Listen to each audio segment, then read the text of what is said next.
মুসলমান না হইলে ইসলাম নিয়ে কথা বলা যাবে না? কোন নিষেধ আছে নাকি ইসলামে? তো তুমি তো মুসলমান, মির্জা ফখরুল মুসলমান, অন্তত নামে মুসলমান, তো পারো না কেন এমন একটা ব্যাখ্যা দিতে এতদিনেও সরিয়া নিয়া? পারো না জন্যই তো আমারে কইতে হয়। শুধু পারো না তা না, ওরা যা চায়, ইন্ডিয়া যা চায় সেটা কইরা আসো।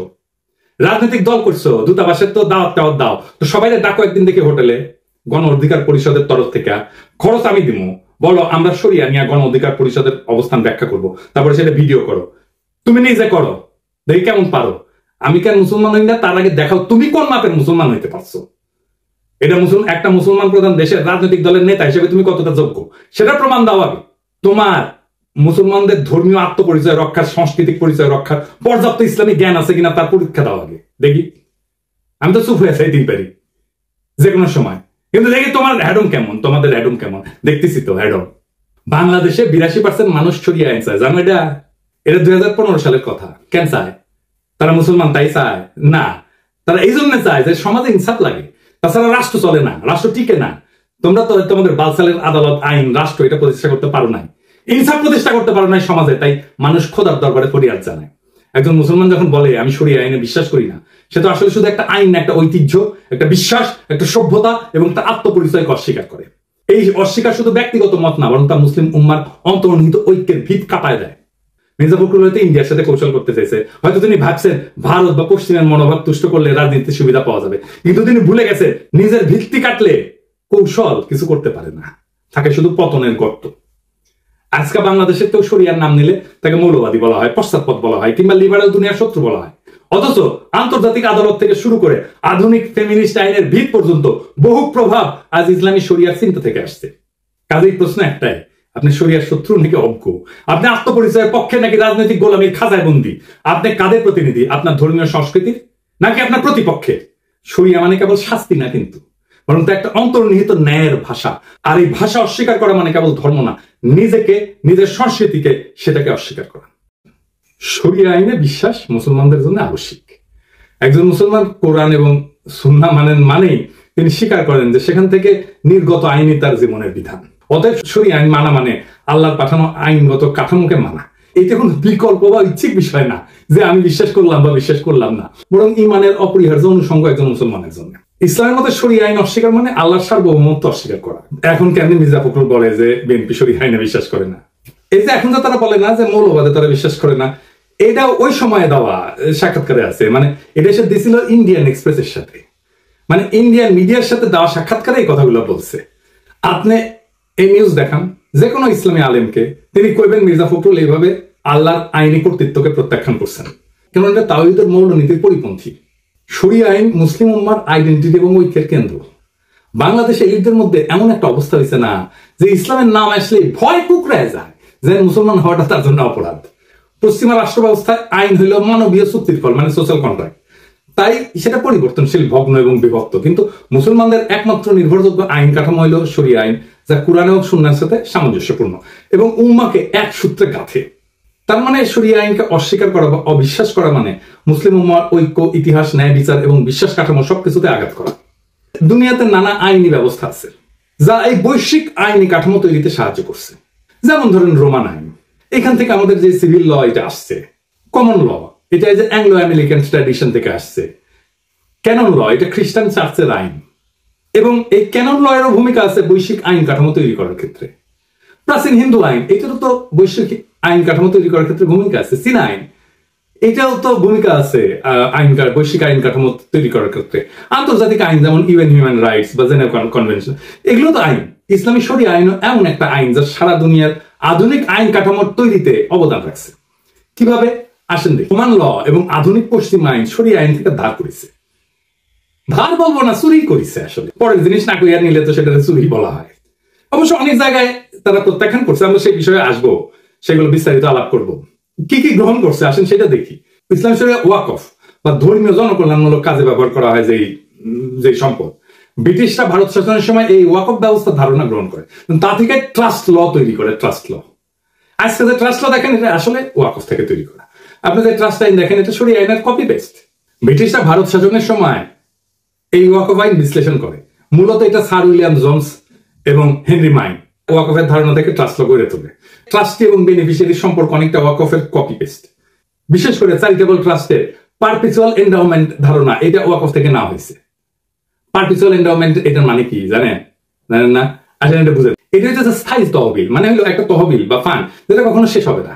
ধরেন আপনি একটা বড় অঙ্কের টাকা কোনো বিশ্ববিদ্যালয়, হাসপাতাল বা কোনো সংগঠনকে, প্রতিষ্ঠানকে দিলেন, কিন্তু শর্ত হইলো যে এই টাকা মূলধন হিসেবে সুরক্ষিত থাকবে, আপনি হাত দিতে পারবেন না, খরচ করা যাবে না। শুধু এই টাকা থেকে যে আয় হবে সেটা দিয়ে বিশ্ববিদ্যালয় হোক, হাসপাতাল হোক, প্রতিষ্ঠান হোক, এটা খরচ চালাবে। এরকম প্রচুর প্রতিষ্ঠান আছে।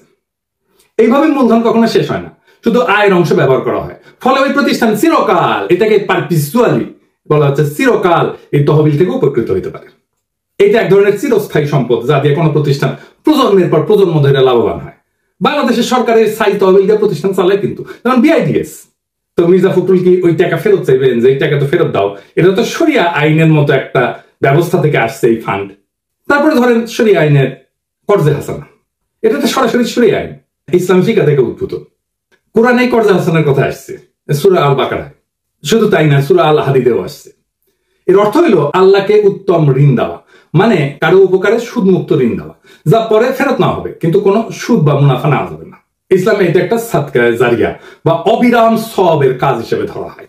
আধুনিক পশ্চিম আইনে কিন্তু এটা গ্রহণ করছে, যেমন micro finance, zero interest loan. এমনকি কিছু খ্রিস্টান চার্চ, ইহুদি কমিউনিটি, নন প্রফিট প্রতিষ্ঠান interest free community loan fund চালায়। আপনি জিরো ইন্টারেস্ট লোন বলতে পারবেন, কিন্তু যে আইডিয়া থেকে এই জিরো ইন্টারেস্ট লোন আসছো সেই শরিয়া আইনের কথা বললে সেট করে উঠবেন। শরিয়াতে আমানা বা বিশ্বাস ভিত্তিক সম্পদ রক্ষা একটা বড় দায়িত্ব।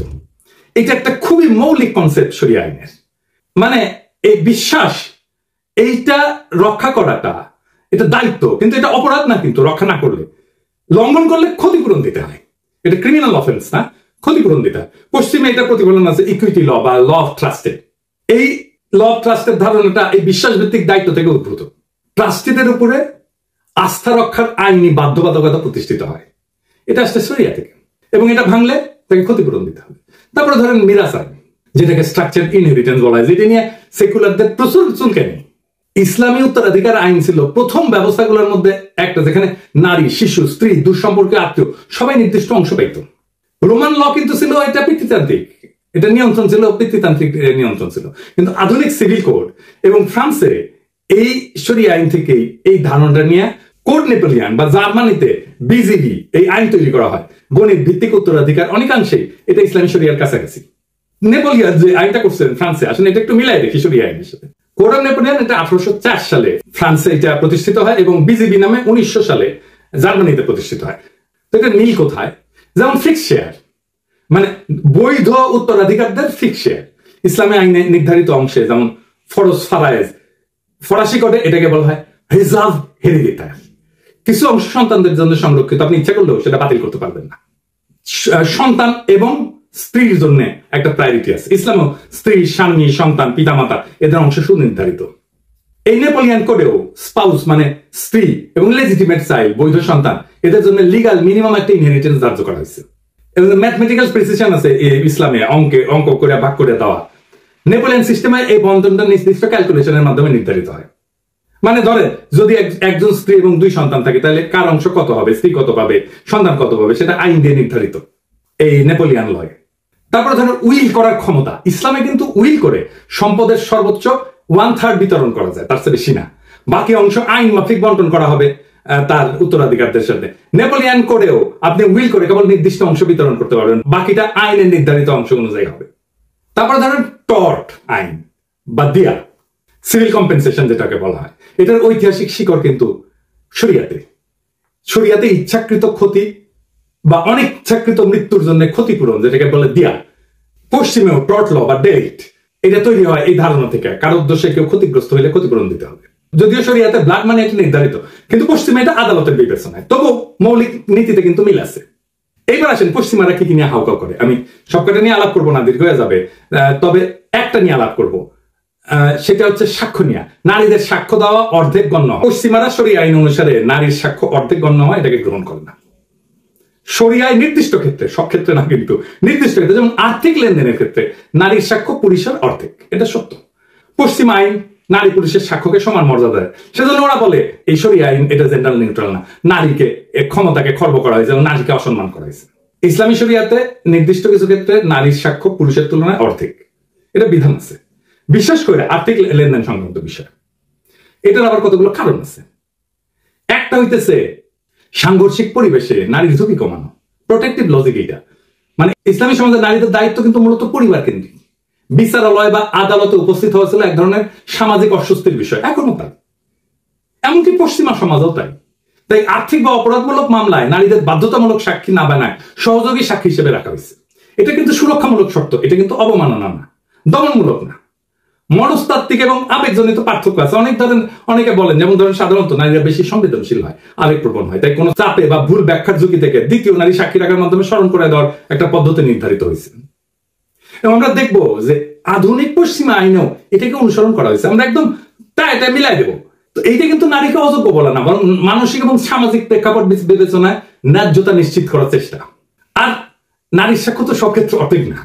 যেমন ধরেন ধর্ষণ, প্রসব, নারীর শারীরিক অবস্থা ইত্যাদি ক্ষেত্রে নারীর একক সাক্ষ্যই যথেষ্ট। সুদ, চুরি, হত্যা এই সমস্ত অপরাধে সাক্ষ্য হয় গ্রহণযোগ্যভাবে, নিরপেক্ষভাবে। শুধুমাত্র আর্থিক চুক্তি এবং দলিল এই ক্ষেত্রে দ্বৈত নারীর সাক্ষ্য প্রয়োজন হয়। আরো কারণ আছে, যেমন নারীকে সাক্ষ্য দানে বাধ্য না করা, এটা হচ্ছে বার্ডেন রিডাকশন। এটার অর্থ কি? ধরেন ইসলামে সাক্ষ্যদানের দায়িত্বকে এক ধরনের সামাজিক এবং নৈতিক বোঝা হিসেবে দেখে। নারীকে এই দায় থেকে পুরোপুরি অব্যাহতি না দিয়া সহযোগী করে রাখার মাধ্যমে তার উপরে চাপ কমানো হয়েছে। ইসলামে কিন্তু সাক্ষ্য মানে শুধু বলা না, ইসলামের সাক্ষ্য হচ্ছে একটা কসম এবং দায়বদ্ধতা, শাহাদা। ভুল সাক্ষ্য দিলে গুনাহ হয়, শাস্তিযোগ্য এটা। অর্থাৎ নারীর উপরে কম দায় চাপায় তাকে আইনি ভুলের ঝুঁকি থেকেও সুরক্ষা দেওয়া হয়েছে। এটা এক ধরনের রহমতমূলক বিধান। এটাকে লিঙ্গ বৈষম্য বলবেন? নারী সর্বক্ষেত্রে তো অর্ধেক না, ক্ষেত্রে ক্ষেত্রে নারী একক সাক্ষী দিতে পারে। এটা নারীর অযোগ্যতা প্রমাণ করে না, নারীর জন্য আলাদা সামাজিক ভূমিকা এবং দায় বিবেচনা কইরা এটা নির্ধারিত করা হয়। এটা আধুনিক মানবাধিকার পরিপন্থীও না, বরং ইসলামে কিন্তু সমতা না, ইসলামে বলা হয় জাস্টিস, ন্যায় বিচার, ইনসাফ। তাই সবাইকে সমান বলা না, উপযুক্ত দায়িত্ব দেওয়াটাই উদ্দেশ্য। আসেন আরেকটু বুঝে দেখি ইসলামের ধারণার আরেকটু গভীর দর্শন নিয়ে আলাপ করি। ইসলামের ন্যায় বিচার মানে সবার সাথে একরকম আচরণ না, বরং যার যা দায়িত্ব তার জন্য সেই অনুযায়ী বিধান। তাই সাক্ষ্য দেওয়ার দায়িত্ব প্রেক্ষাপট ভিত্তিক ভাবে নির্ধারিত। ইসলামী সমাজে আদিকাল থেকে সমাজে আদালত ছিল হিস্টোরিক্যালি পুরুষ শাসিত, কঠোর এবং জনসমাগমপূর্ণ স্থান। নারীদের জন্য আদালতে গিয়ে অচেনা পুরুষদের সামনে যুক্তি, স্মৃতি, প্রশ্নোত্তর, জেরা এই সমস্ত ছিল সামাজিকভাবে অস্বস্তিকর এবং সম্ভাব্য অপমানজনক। তাই শরিয়া বলছে যে একজন নারী একা সাক্ষ্য না দিয়ে আরেকজন নারী থাকুক, যেন ভুল হইলে সে স্মরণ করাই দিতে পারে। এটা নারীর জন্য মানসিক সুরক্ষা।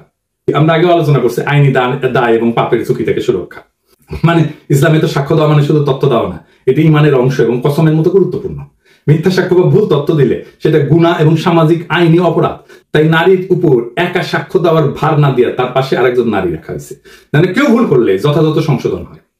এমনকি গবেষণাও দেখা গেছে যে নারীরা সাধারণত ব্যক্তিগত স্থিতিতে ভালো হইলেও নির্ভুল সংখ্যাগত তথ্য বা দীর্ঘমেয়াদী ডিটেল বিষয়ে ভুল করার সম্ভাবনা পুরুষের চেয়ে বেশি, বিশেষ করে পূর্ব আধুনিক সমাজে।